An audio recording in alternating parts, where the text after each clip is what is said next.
So now we are gonna solve the question number 199 binary tree right side view.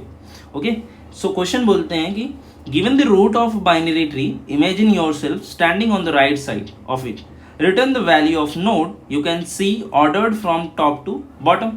ठीक है, हमें right side से एक appearance यहाँ पे प्रिंट करा के हमको देना है, देखते हैं भी क्या होता है। चलते हैं, सबसे पहले इसको हम समझते हैं अपने व्हाइट बोर्ड पे। ओके, सो सबसे पहले क्या बोला गया है कि हमें एक ट्री दिया हुआ है, 1 है, 2 है, 3 है, ओके, यहाँ पर 4 है, यहाँ पे 5 है, ओके। और हमें बोला गया है कि इसको हम राइट साइड में खड़े होकर के अगर देखेंगे तो हमें कौन कौन से हमारा नोड है वो हमें दिखाई देगा। फॉर एग्जांपल हम यहाँ पर खड़े, ठीक है, और हम इसको देख रहे हैं, तो हमें कौन कौन से नोड यहाँ से दिखाई देंगे, उसको उठा के हमें इस एरे में रखना है। तो सबसे पहले मुझे ऊपर से शुरू करना है, तो 1 दिखाई देगा, 1 को रख लिया। फिर यहाँ से 3 दिखेगा तो 3 का रख दूंगा, यहाँ से 5 दिखेगा तो 5 का रख दूंगा। क्या मुझे 2 दिखेगा क्या? ऑब्वियसली नहीं, क्योंकि इस वाले लेवल पे मुझे 3 सामने आ जा रहा है तो मैं 2 को नहीं देख पाऊंगा। और क्या मुझे 4 दिखेगा? ऑब्वियसली नहीं, क्योंकि सामने क्या है, 5 है। ठीक है, इतना समझ में आ गया।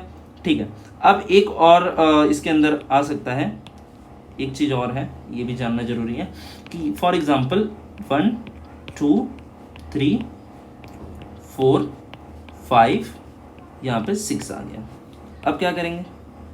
अब इस वाले केस में अगर आप सोल्यूशन निकालेंगे तो फॉर एग्जांपल ये हमारे चाचा जी जो यहाँ पर खड़े हैं, जिनको यहाँ से दिखेगा कि कौन सा नोड सामने दिख रहा है, तो सबसे पहले ये नोड, फिर ये नोड, फिर ये नोड, फिर आगे। अब यहाँ पर दिक्कत हो जाएगा। अगर जो लोग ये लॉजिक्स लगा कर रहे थे कि हम सिर्फ और सिर्फ राइट साइड में एकदम रिकर्शन को right right right right call करके जितनी भी चीज़ें आ रही है सबको प्रिंट करा देंगे, हो जाएगा हमारा। ठीक है, तो पहली बात तो ये क्वेश्चन मीडियम लेवल पे थोड़ा सा आपको दिमाग लगाना है इसमें। ठीक है, तो ये 5th के बाद में हमें क्या, मुझे 5 दिखे, 6 दिखेगा? ऑब्वियसली मुझे 6 भी तो दिखेगा। फॉर एग्जाम्पल पर्सन का हाइट बड़ा कर देते, वो यहाँ पर खड़ा है, ठीक है, तो अब बताओ उसको कौन कौन से दिखते हैं? उसको ये सब सामने वाले दिखेंगे ना, ठीक है, तो उसको ये 6 वाला भी दिखेगा। ठीक है, तो अगर 6 वाला दिख रहा है तब हमें पता चल जाएगा कि अब आंसर क्या है। तो आपको इस हिसाब से सोचना है। ठीक है, ऐसा नहीं कि मोनोलिथिकली सिर्फ राइट साइड का सब प्रिंट करा दिए, हो गया और एरे में करके रिटर्न कर दिए। ठीक है, उसमें आपको 35 36 टेस्ट केसेस आपके पास हो जाएंगे, लेकिन उसके बाद में आपका एरर आ जाएगा। ओके, तो इसका आंसर क्या आएगा? इसका आंसर आएगा आपका 1 3 5 एंड 6। ओके, सो अब इसको करने के लिए हमारे पास में 2 मेथड है। Either we can proceed with BFS और we can go with DFS, depth first search और ब्रेथ फर्स्ट सर्च। अब ब्रेथ फर्स्ट सर्च में हम देखेंगे यहाँ पर लेवल ऑर्डर ट्रेवर्सियल होगा, लेवल ऑर्डर ट्रेवर्सियल हम करेंगे यहाँ पे। ठीक है, यहाँ पे तो आप चाहे अपना in order, pre order, post order कुछ भी लगा लो, आपको थोड़ा सा दिमाग लगाना है खाली कि आप चाहे लेफ्ट में जाओ चाहे राइट में जाओ, कोई भी एक एक प्रिंट करते जाना। ठीक है, मैं आपको दोनों का कोड दिखाऊंगा। ओके, एंड दोनों भी, ये भी 100% फास्ट है और ये भी 100% फास्ट है। ठीक है, अब आप समझ लो कि ओके, तो ये हमारा कौन सा है? BFS का है। BFS वाला चीज़ें हम यहाँ पर लिख के रखें। ठीक है, हमें सबसे पहले यहाँ पे दिया क्या हुआ है, अगर आप देखोगे तो हमें दिया हुआ है रूट नोड दिया हुआ है। ओके, हमें रूट नोड दिया हुआ है। हम एक एग्जांपल को यहाँ पे साथ में लेके चलते हैं। 1 2 3, यहाँ पे हमारे पास 4, यहाँ पे हमारे पास 5, यहाँ पे हमारे पास 6। ओके, इसको लेकर चलते हैं। अब सबसे पहले क्या बोल रहा है कि अगर हमने एक वेक्टर बना लिया आंसर का, चलो हमने यहाँ पे बना लिया, आंसर हो गया हमारे पास में। ठीक है, अब बोला गया कि अगर रूट का वैल्यू नल है तो हमें रिटर्न हो जाना चाहिए आंसर। अब ऑब्वियसली अगर हमें रूट ही नहीं दिया हुआ है, हमें रूट दिया ही नहीं हुआ है, तो हम क्या ही प्रिंट कराएंगे, वहाँ पे एक एम्प्टी एरे आपको प्रिंट कर देना है। ठीक है, फिर उसके बाद मुझे क्या बना लेना है, एक क्यू बना लेना है, क्यू बना लेना है। ठीक है, मैं यहाँ पे एक क्यू बना देता हूँ, ये रहेगा मेरा क्यू।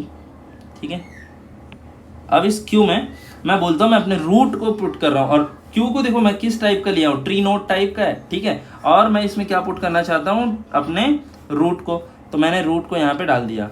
समझ में आ रहा है क्या? मैं यहाँ पे अपने रूट को यहाँ पे डाल दिया। ठीक है, अब क्या बोला गया है कि जब तक अपना इस क्यू का साइज एम्प्टी ना हो तब तक ये हमारा लूप बंद ना हो, वाइल वाले लूप पे। ठीक है, और अंदर आए, सबसे पहले हमने साइज करके एक वेक्टर बनाया, और उसके बाद बोलते हैं कि यहाँ पर हमने जो भी वैल्यूज करके एक यहाँ पर इंट बना लिया, आगे देखते हैं उसका क्या काम है। ठीक है, साइज यहाँ पे हमने निकाल लिया अपने क्यू का साइज, तो अपने क्यू का साइज अभी कितना है, अभी क्यू का साइज है 1। ओके, आगे चलते हैं। तो फॉर लूप लगाएंगे, 0 से लेकर के कहाँ तक जाएगा, 1 तक ना, साइज तो अभी 1 है, 0 से 1 तक जाएगा और आगे चल के जो भी आएगा वो हम लोग इसके अंदर इंसर्ट करेंगे। तो हमारे वैल पे अभी क्या हो जाएगा, क्यू डॉट फ्रंट का वैल, क्यू डॉट फ्रंट मतलब 1 का 1, तो वैल इसका 1 हो जाएगा ना। अरे इसका वैल्यू इस वाले रूट का फ्रंट तो हमारा यही है ना, इसका वैल्यू क्या है 1 है, तो हमने 1 को वैल के ऊपर रख लिया है। ठीक है, अब आगे देखते क्या होता है। अब आगे क्या बोला गया है कि अगर इसका जो लेफ्ट साइड है 1 का जो लेफ्ट है अगर है तो उसको हम क्या करेंगे, क्यू के अंदर पुश करा देंगे, जो कि ऑब्वियसली है, तो मैं 2 को अंदर डाल दूंगा। और फिर उसके बाद में बोला गया अगर इसका राइट साइड में है तो उसको भी पुट करा दो, तो मैं यहाँ पे 3 को डाल दूंगा। तो 1 के लेफ्ट और राइट को मैंने अंदर डाल दिया और बोला कि क्यू को पॉप कर दो, क्यू को पॉप कर दो। क्यू पॉप क्यों हो जाएगा, क्योंकि अभी देखो पॉप करने के बाद में, अभी पॉप मतलब ये फ्रंट वाला हमारा यहाँ से बाहर निकल गया। ठीक है, इसको हम कैंसिल कर देते हैं। 1 हमने यहाँ से बाहर निकाल दिया। ठीक है, और हमारा लूप यहीं पे बंद हो जाएगा। क्यों, क्योंकि लूप हमने कहाँ से कहाँ तक रन किया था, 0 से 1 तक रन किया था। अब उसके बाद अगेन हम इसको चलाएंगे, कहाँ से कहाँ तक, अगेन देखो यहाँ पर आएगा, आंसर के अंदर हमारा क्या डाल देगा, वैल को। वैल हमारा क्या था, 1 था ना, वैल्यू हमारा 1 था। तो अब हमारे आंसर में क्या चले गया है, 1 चले गया है। ठीक है, अब उसके बाद हम चलते हैं, अब उसके बाद हम अगेन वापस पूरा देखते हैं। ठीक है, इसको रफ कर देते हैं। ठीक है, एकदम इजीली क्लियर हो जाएगा क्या है। और अभी मैं क्यू को रफ कर दूं, क्योंकि ये वाली चीज़ें तो हमने यूज़ कर ली है। ठीक है, अभी क्यू के टॉप पे क्या आ गया है, अभी क्यू के टॉप पे आ गया है 2।